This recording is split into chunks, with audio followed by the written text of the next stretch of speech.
Thank you for joining us for this NASA Town Hall. I am NASA astronaut Nicole Mann. We are here to discuss the exciting announcement NASA leadership made this morning.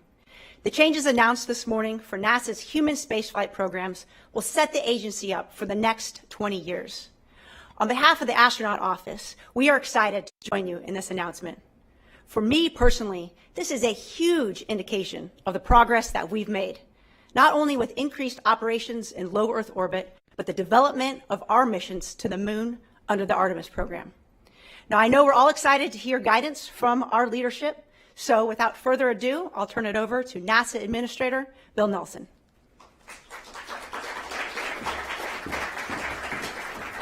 Good afternoon. NASA turned science fiction into science fact.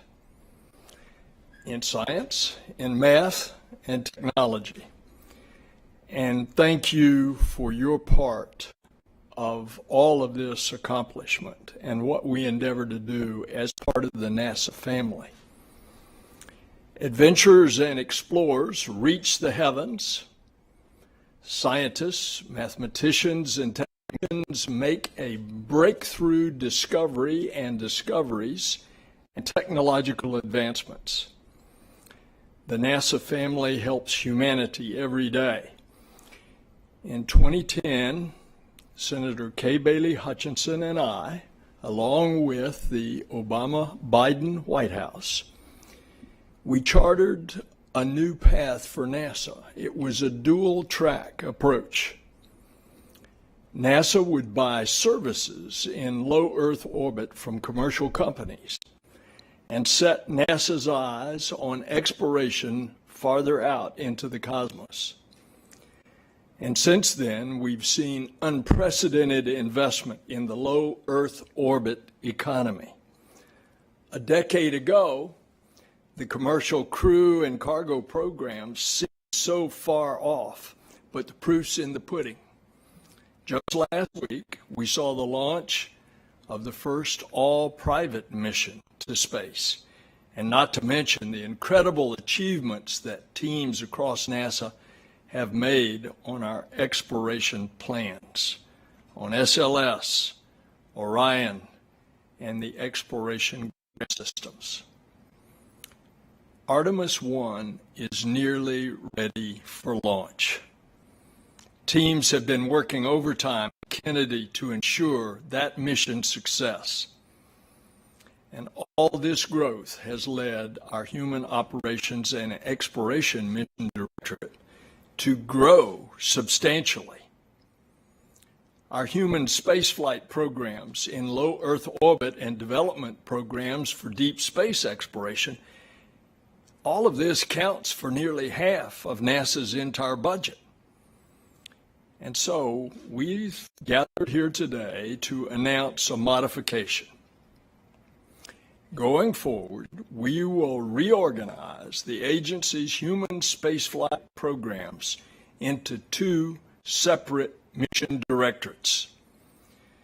Effective immediately, we are working to create the Exploration Systems Development Mission Directorate. I'll shorten that, Exploration Missions Directorate, and the Space Operations Mission Directorate. Space Ops will carry out space exploration, research technology, demonstrations of that technology, space economy development, and international cooperation. Exploration Systems Development will focus on what comes next.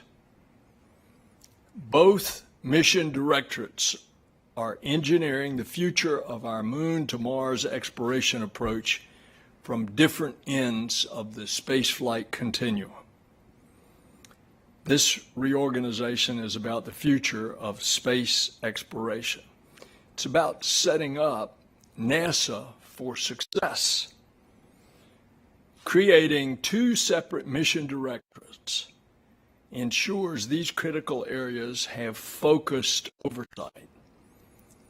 Both teams will support and execute for mission success. and I have great confidence in Kathy Leaders and Jim Free. They are the right people to lead these new mission directorates. But today is more than an organizational change. It's setting the stage for the next 20 years. It's defining NASA's future in a growing space economy. It's maintaining leadership in space, that it's a top priority for our agency and indeed for our country. This is how we lead. We evolve by how we work. We carry out our missions here on Earth, in low Earth orbit, at the Moon, at Mars, and beyond. Today, NASA is the world's premier space agency. There's no doubt about it. Let us strengthen it. Let us ensure the next generation of trailblazers and pioneers inherit this agency with brimming optimism. The future is there. It's for us to grasp. Onward and upward. And I thank you for joining us in this town hall meeting. I want to hand it over to a great Deputy Administrator, Shuttle Commander Pam Melroy.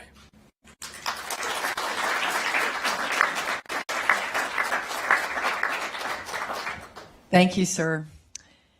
I want to underscore that this decision is a reflection of the incredible impact the NASA workforce has had over the past decade, as the administrator described.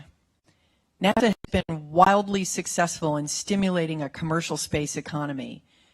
And much like a company that's growing in budget, scope, and vision, we must adapt and restructure to facilitate and accommodate that growth. For decades, NASA had one human spaceflight program, the Space Shuttle. And we had two. We built the space station and handed over to that.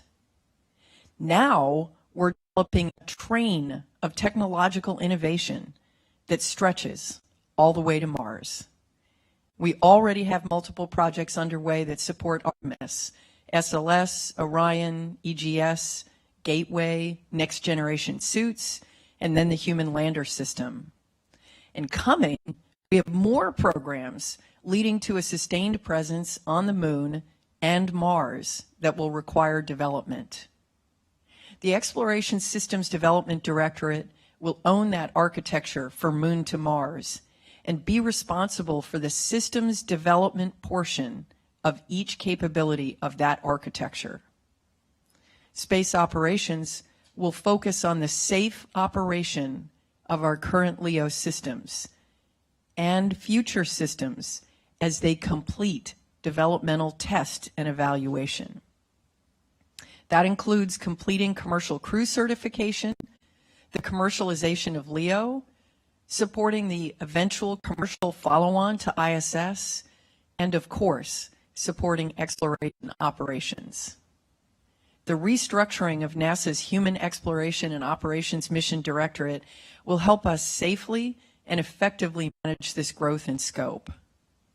We have the opportunity to better align our organization structure with increasing activities in LEO and with our developmental exploration architecture, and ensure the workforce has a focused oversight team in place to execute for mission success. NASA has a history of setting ambitious goals and then accomplishing them, reflecting our nation's commitment to discovery and innovation.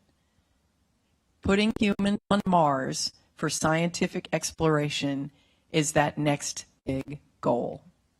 This decision and reorganization will set us up for the next 20 years and beyond. In the past decade, we've seen what happens when NASA sets the vision for the future. We get incredible innovation, incredible gains for our nation's economy, and incredible success. This is what the future will look like. Commercial space stations in low Earth orbit, building on the world-class research and development legacy of the ISS.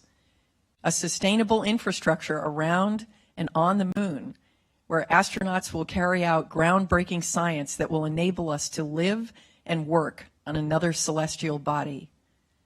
Next generation suits, communications, power systems, a moon base camp, lunar rovers, and ultimately humans on a transport vehicle to Mars, where we can replicate those lunar capabilities for science. Humans will study the history of the red planet and take that next giant leap in uncovering the mysteries of the universe and our place within it. I want to thank you all for your incredible work here at NASA. And now we take the next step to set ourselves up for success over the next 2 decades. I know you'll all have a lot of questions about what this means for you, but now I'd like to hand it over to our wonderful Associate Administrator, Bob Cabana. Thank you, Pam. Thank you, Pam. And first off, I just got to say how honored I am to be part of this amazing team. You know, I'm proud of the work our human exploration team continues to deliver every day. From groundbreaking research aboard the International Space Station to test flights and crew rotation missions with the Commercial Crew Program, as well as the stacking and verification of the Artemis 1 systems in the Vehicle Assembly Building. I don't know how many of you saw that umbilical test Sunday. It was absolutely amazing on the core stage. The next time those umbilicals release, and I can't wait to see it, it's going to be on the maiden voyage of SLS on Artemis 1. And how about all the development of the new systems that will help us sustainably return to the moon? Your commitment to our nation's space program is inspiring generations of future explorers. The changes that Pam outlined will allow us increased focus on our Moon to Mars exploration goals and the commercial space marketplace. Kathy and Jim are both leaders of the highest caliber, and I'm excited to have them taking us into the next era of space exploration. As some of you know, Jim spent many years supporting NASA programs across several NASA centers. He served as both the Deputy Director and Director of the Glenn Research Center, and after that is Deputy Associate Administrator Technical for Bill Gerstenmaier. More recently, Jim has served as a member of the NASA Advisory Council. He has excellent program and project management skills and offers both NASA and industry experience, which will prove valuable as he leads the development of numerous initiatives that will return us to the moon in a sustainable manner. Kathy continually exceeds all expectations, leading her diverse team and achieving program results with extraordinary outcomes. She played a critical role in developing and leading one of our commercial space initiatives for the last decade, establishing a commercial economy on ISS today, commercial cargo, and commercial crew. Absolutely amazing. Kathy's proven track record and her credibility with our aerospace and international partners is critical to our success as she continues to lead our high-tempo space operations missions. Now, we're extremely fortunate to have these two distinguished leaders, both of whom who have received numerous awards and recognitions, including the prestigious Presidential Rank Award, lead our human spaceflight endeavors. And with that, I'm going to turn it over to folks that you really want to hear from. So, Jim, I'm turning it over to you, and it is great to have you back on board. Thank you, Bob. Thank you. Good afternoon. I'd like to first start by thanking the administrator and Pam and Bob for the opportunity. And I'd like to recognize Kathy for all she's done in her time here in HEO. It has truly been amazing, so thank you for that, Kathy. As all of you know, I'm sure there's a lot of questions. First, I want to make sure everyone knows we start with our Artemis missions that we have today. Artemis 1, Artemis 2 that are in the pipeline, Artemis 3 not far behind. That's our focus, that's our responsibility. So while we talk about developing things for the out years, our focus is near term and executing those missions. But at the same time, we now have the opportunity to continue refining and defining achievable long-term plans both for the lunar surface and for Mars. What we also have in the Exploration Systems Development Organization as an opportunity to take our approach to development a little bit differently. We can hand it over to operations. We'll finish development, hand it over to operations. It doesn't mean it's operational, but once we hand it off, then we can move on to our next thing, our next development. But what's core to this, and having been at the agency, and honestly found when I left the agency how much I missed the people. And it's all about the people and the people that make it work every day, both in our NASA workforce and in our contractor workforce. Those people, you, will all be involved, including our stakeholders. And also central to that are international commercial partners as well, that will remain a part of all future architecture that we develop. So again, I'd like to thank all of you for the opportunity, thank my family for allowing me to do this as well. And let me turn it over to Kathy.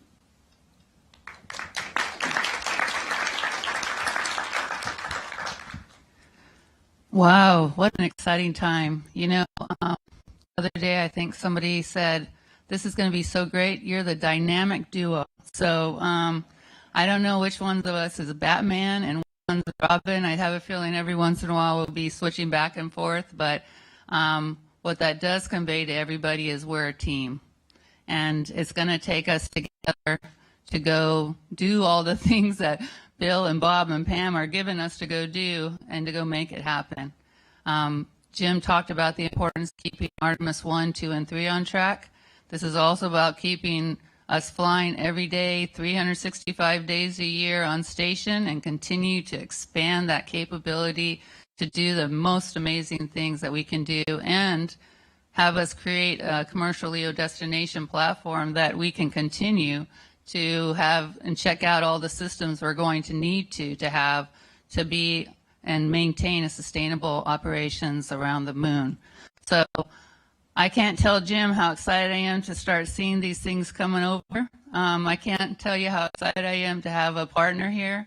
I keep thinking 2 heads are better than 1, and this is going to be a lot of fun. And as he and I have said, you know, we're here for our team. There will be a transition, and we know sometimes it'll be hard, but we're here for you. We want to hear from you, and we're going to be there for you to make us work through this transition and keep going on the tasks that Bob and Pam and Bill are giving us to go do. Thank you again.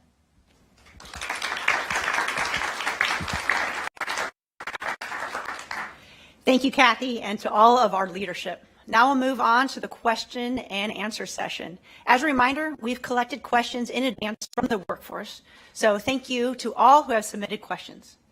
And the first question is for Pam. While we've been preparing for this announcement, we know one of the top questions on everyone's mind is, why now? Why reorganize HEO now? So there's a lot of different reasons why the answer is now. I'll try to pick the ones that I think are most important. The last decade has seen extraordinary change and growth. The impact that NASA has had on commercial space has created new capabilities that we didn't even know we could rely on, but they're going to help us tremendously as we go out into the solar system. The other thing is there's been a lot of work put together to develop the capabilities that come with SLS, Orion, and EGS, and the work that has started for the next sets of development. This is exactly the time for us to take a deep breath and say, wow, we have a chain of development programs, no longer just one monolithic program. How are we going to manage this huge change in scope? As we prepare to fly Artemis 1, this is a really good time to take this step. I think we've learned a lot in the last decade, and the future is starting to emerge much more clearly. This is a change, I think, that's going to help us manage this growth in scope as we step forward with the first Artemis mission. Thank you. And this next question is for Mr. Administrator. How will the agency ensure that moving forward, all parts of the agency's missions, including earth sciences and aeronautics research, do not get left by the wayside? Because we're committed to NASA's total mission, National Aeronautics and Space Administration. Why in the world would you leave something behind, say, in science? Look how the American people have gotten so charged up as a result of perseverance, and now the little helicopter that's serving far beyond its design life, and now is a rover, a scout, instead of just being a technology demonstration. And I could go on and on. In 23, we have a system launched on a Falcon Heavy. It's called Viper. It's going to the South Pole. It's going to land by the edge of a big crater there, which we think has a lot of geological promise, and it's looking for water. Because where there's water, there's fuel. And that could well be a gas station for us in the future, for future missions, including the one to Mars. And that's another part of science. Don't forget the planetary science. Look what we are doing. We're going back after 30 years to Venus. Look what we're doing on December the 17th. We're launching a telescope that's going to be 1 million miles on the side of the Earth away from the sun, and it's going to look out into the heavens, not like Hubble, looking at the array of the sky. It's going to look through a keyhole, and it's going to peer back over 13 billion years of light. It's going to look back to the light at the time shortly after the Big Bang, at the formation of the first galaxies. And of course, I've only scratched the surface as to all the other programs. I mentioned aeronautics. Pam and I are going out and see this needle-nosed X-59 that's still at the Skunk Works, that's going to open up commercial air travel where we can fly in half the time from distance A to distance B, and we can fly over populated areas because it's going to be a low sonic boom. Why in the world would we sacrifice all that? We don't want to. We're not. We can do all these things together. And by the way, let me remind you, this is compared to other federal agencies. This is a little agency, about a $25 billion agency. But oh, by the way, it's a can-do agency, and it keeps getting voted for the last 9 years as the best place to work in the federal government. And because we're a can-do agency, we're going to do all of the above, and we're going to make it happen. And we are now, as we stand on the shoulders of the Apollo generation, we are going to lift up the Artemis generation as we go back to the moon and we go on to Mars. Wow, that's a lot. If it doesn't get you excited, I don't know what does. This next question is for Jim, and it's got a couple of follow-on parts to it. What initiatives will we pursue to ensure that the Exploration Mission Directorate is on the cutting edge of technology development and helps NASA retain the identity as explorers? Will it support allowing civil servants to hold a percentage of their intellectual property on technology that they develop in order to retain high performers? Will it also support an alternative funding structure that allows some? Okay, about day two. Okay. Now, so I think to the first question, it's staying connected to STMD. I think we have to do that, right? That's STMD's purpose, is to continue that pipeline of technology development. Certainly, we'll continue our development of how to help people live in space, how to make systems work better in space. That's ongoing today on ISS. So I think, to me, that's the pipeline that keeps it going. Of course, we'll, on our missions, continue to advance things. I think they'll fly in Artemis 1 that'll do that. As far as the employees keeping IP, and maybe this is my dated center director time here, the employees still have the opportunity to be on the patents, to get the royalties for the long haul. So that and again, day 2, I don't think that's changed, but that to me is their connectivity. And I don't know, Bob, you. Test. I don't think it's fair to put all of that on Jim. And I just want to say, this is something that we're looking at, is how do we compensate our civil servants? What is the role of the civil servant in the future? How are we structured as we move into the future? And we're working on that actively to ensure that we retain the best people.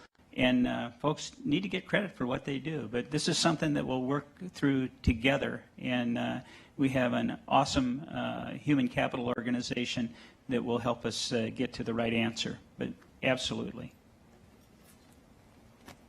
Thank you. And this next question is for Kathy.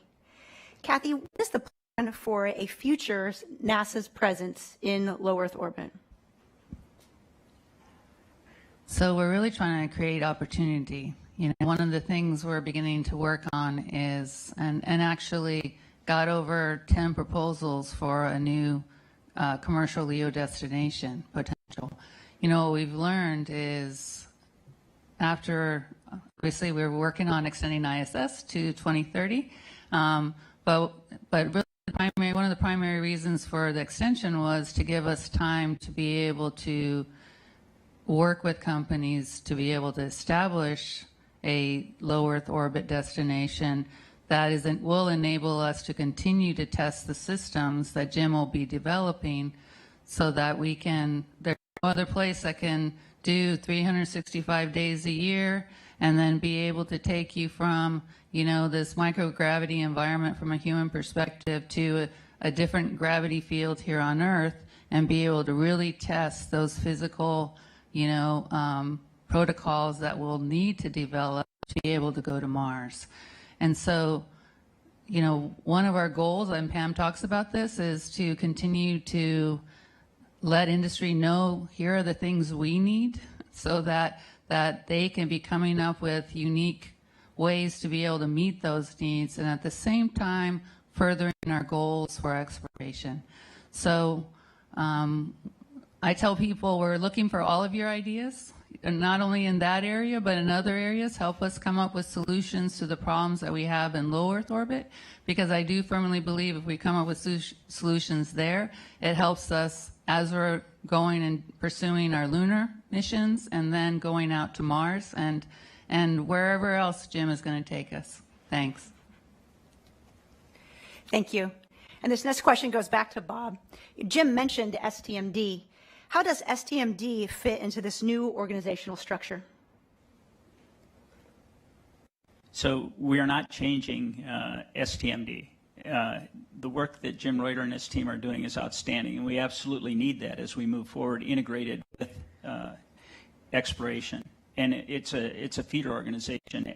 STMD is going to continue on with the CLIPS missions. It's going to continue to help develop the technologies that we need to be successful as we go back to the moon in a sustainable way, as we learn what we need to learn on the lunar surface so that we can eventually go on to Mars. So, no impact to STMD at this time. We're going to continue to operate as a team. And, I got to say, going back to the administrator's earlier answer, I have never seen our agency working together so well, so integrated between all our mission directorates, executing our mission.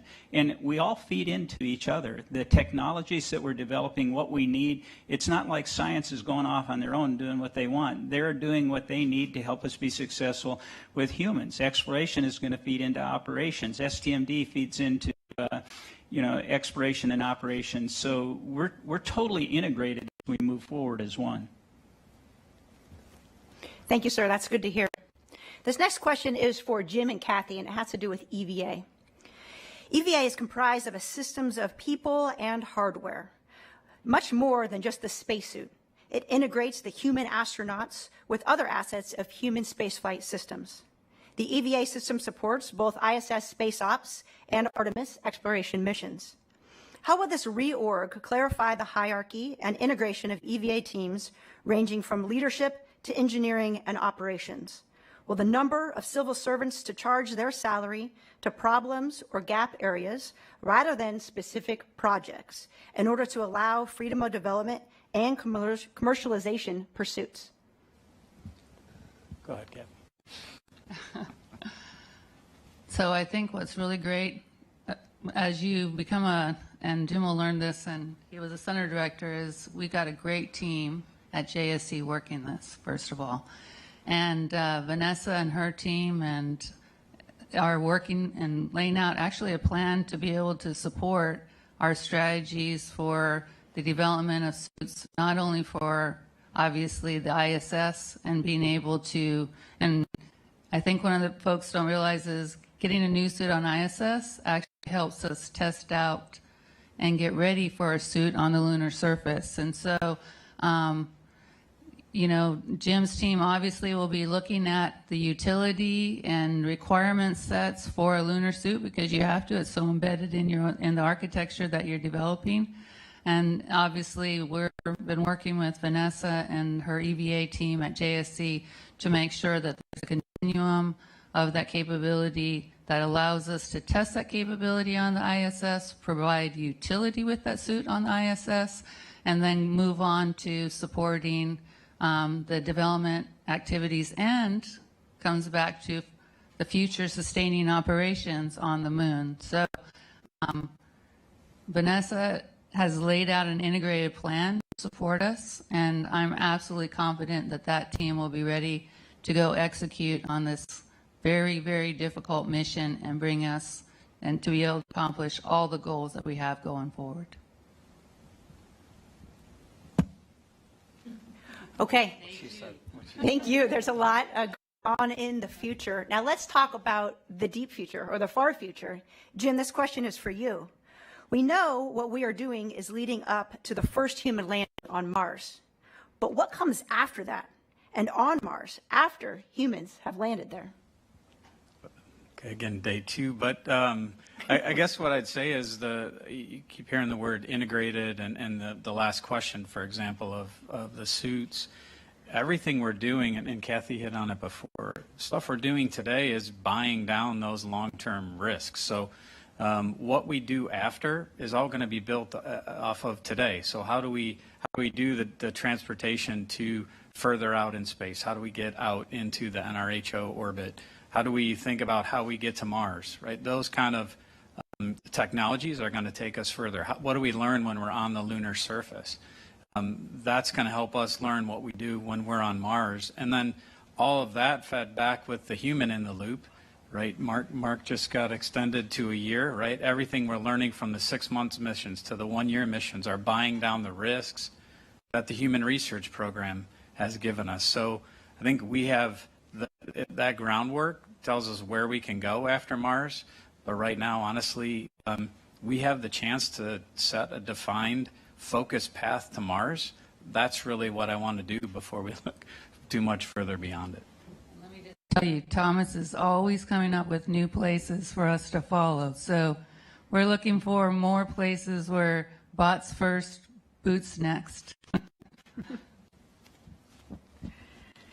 Okay, and Kathy, back to you for one final question. What becomes of the HEO Affordability Initiative with this new Mission Directorate reorganization?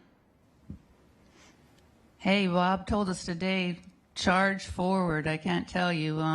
You know, it becomes even more important for us to figure out how to move to sustainable and cost-effective and reliable, you know, crew transportation for our exploration systems going forward so we can free up development money for Jim to do the next step.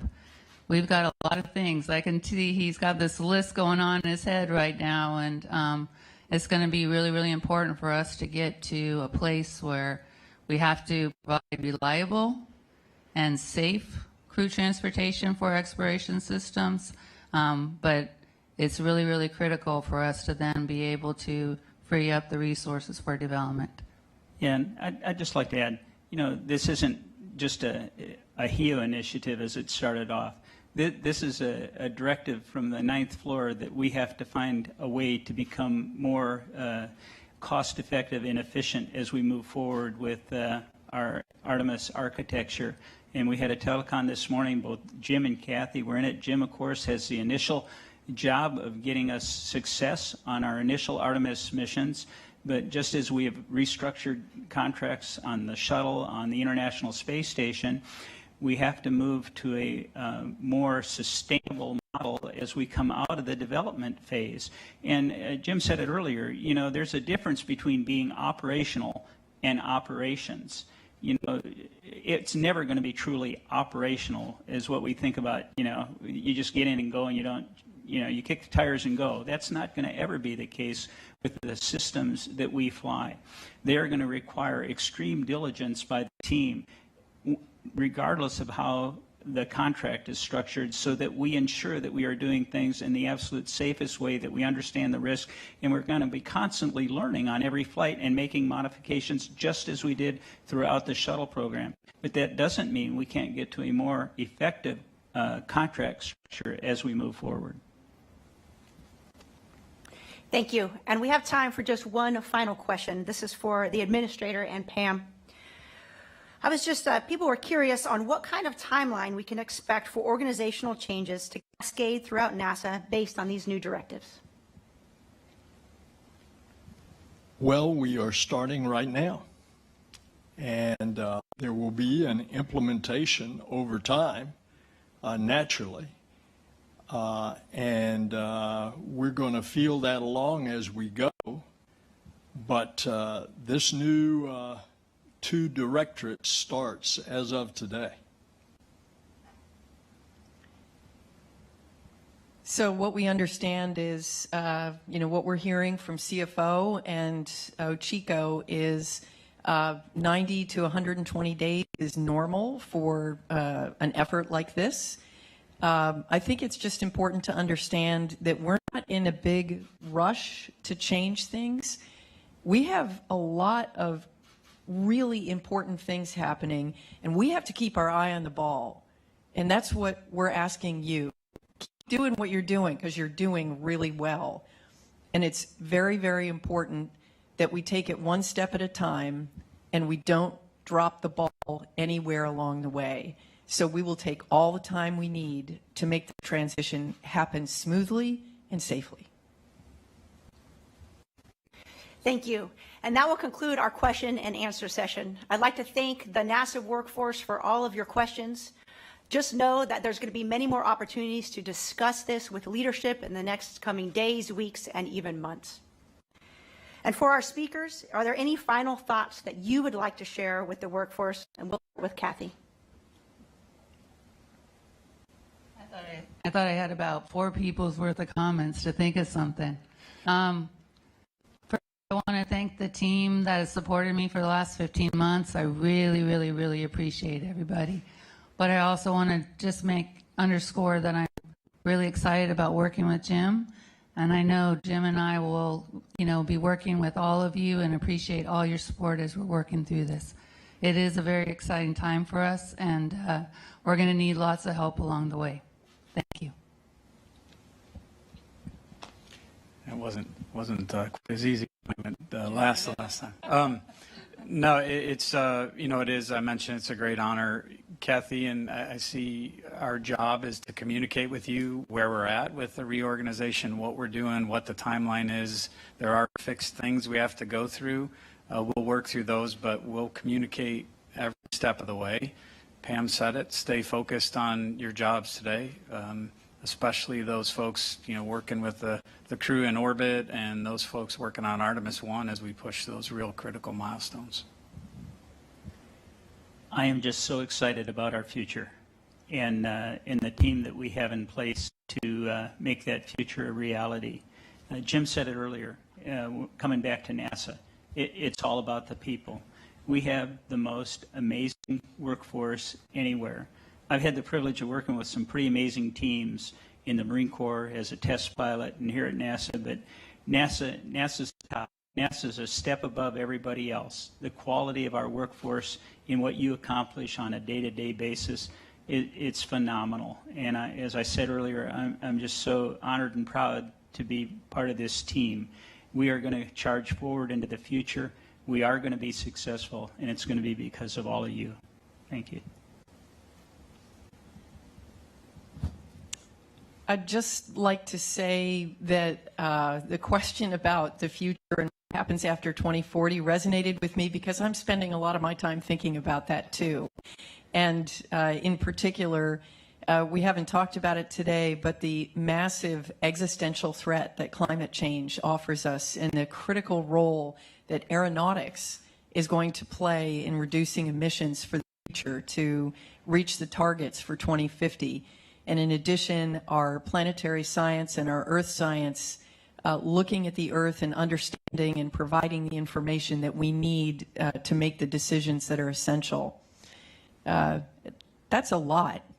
We're talking about humanity going out into the solar system and saving the earth.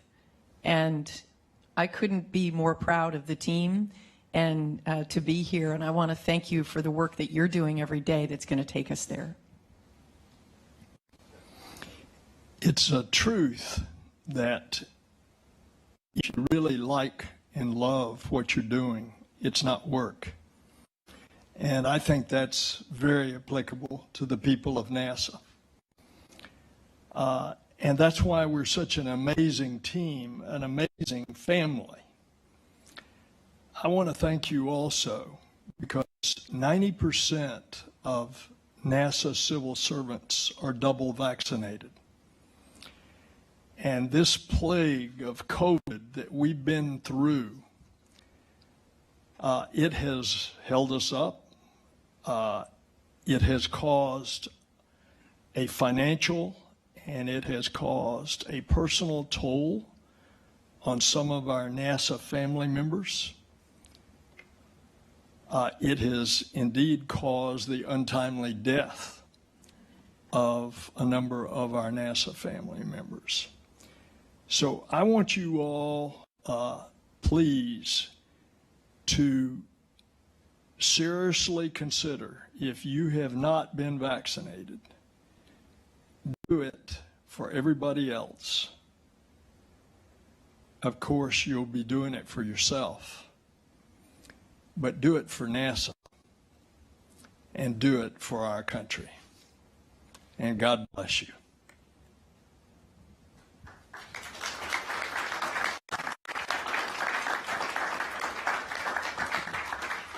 NASA leadership will discuss this exciting development for human spaceflight with members of the media today at 3 p.m. Eastern Time.